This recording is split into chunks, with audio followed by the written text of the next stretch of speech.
All right, well, this will make you scratch your head just a little bit. The Ontario Human Rights Commission has ruled that a man identifying as a transgendered is free, in fact, to use the women's change room.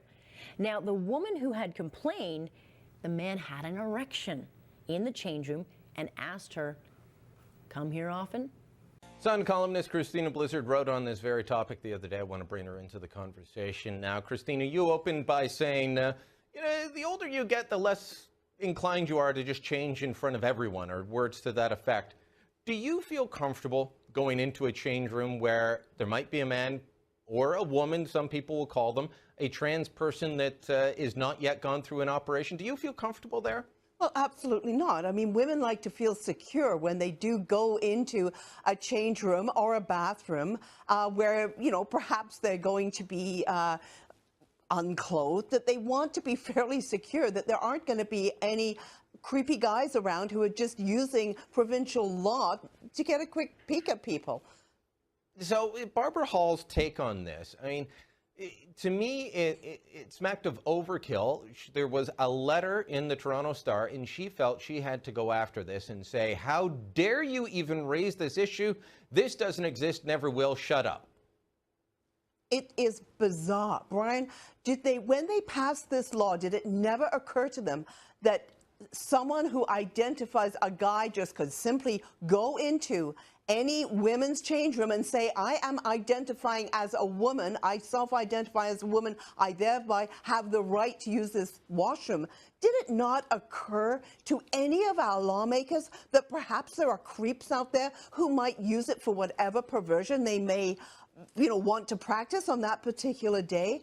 I really feel for people who do have perhaps, gender identity issues, but that's not my problem. It should not be visited on me, and it should be gently explained to those people that they need to go and get changed privately in a cubicle off to the side and set aside a room where transgender people or people who may be identifying with some other gender that day, where they can go and get changed and not bother, embarrass, whatever, the rest of the female population. I mean, one day we may end up where there's just a bunch of individual cubicles and each person gets their own cubicle. We're not there yet, and I don't think most people are comfortable with this, and I doubt most of the women that you talk to in very urban, sensitive Toronto feel that way either. I want to ask you about teaching this to children, though, because that's where this goes next, is that we're not allowed to question the validity of a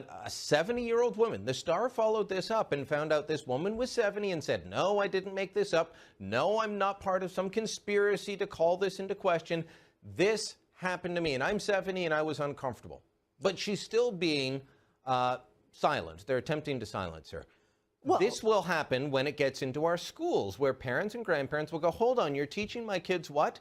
And the human rights apparatus and the law will come down and say, how dare you, and you can't take your kids out of this. Absolutely. This is being enshrined in our society through this new law. And don't forget, Brian, very often in a change room, there are young children. You may, you may take your children, or, a mother may take her children to work out, to go swim with her. So you may have young girls in this change room who then may be exposed to, quite literally, to some... A person with mixed parts, you might say. Exactly. And I don't think that in any society that is a healthy way to go about things. I think it sends a very bad message. And frankly, we should not be doing that to young children. Barbara Hall has been, she became well known to a lot of our viewers when she took on Mark Stein and looked into whether she could prosecute him, and was very upset that she couldn't. She's not a fan of free speech. She's not a fan of freedom. How long is she in that position at the human rights body for? Is that an open-ended job that she's in at right now? Because I'd really like to see her go. Well, in perpetuity. From what I have seen, she was a close personal friend of George Smitherman when he was the health minister and deputy premier, very powerful within the Dalton McGuinty cabinet. That was how she got the position in the first place. She never has a news conference. Now, her predecessor, Keith Norton, was an absolutely wonderful human rights Rights Commissioner. He held news conferences whenever he put out his reports. He was often provocative. He was often, and actually did more to advance the rights, genuine, legitimate rights of gay and lesbian people in this province. But Keith Norton would put out reports, and then he would go out in front of reporters and take questions endlessly. And I respected him for doing that. He was a lovely man who I believe did a lot of very good work. Barbara Hall, though? Barbara Hall. No, Not Barbara. She's above all that. Oh, absolutely. I cannot remember the last time she had a news conference at Queen's Park, as was the custom of the Ontario Human Rights Commissioner, where she defended these very provocative stands, very provocative statements to the media so that we could then report it. She would not even be interviewed for my story. When I phoned her, she said, "I've said everything in my column, in the letter." All right. Christina, thanks for following up on this, keeping an eye on it. We'll chat soon. We will.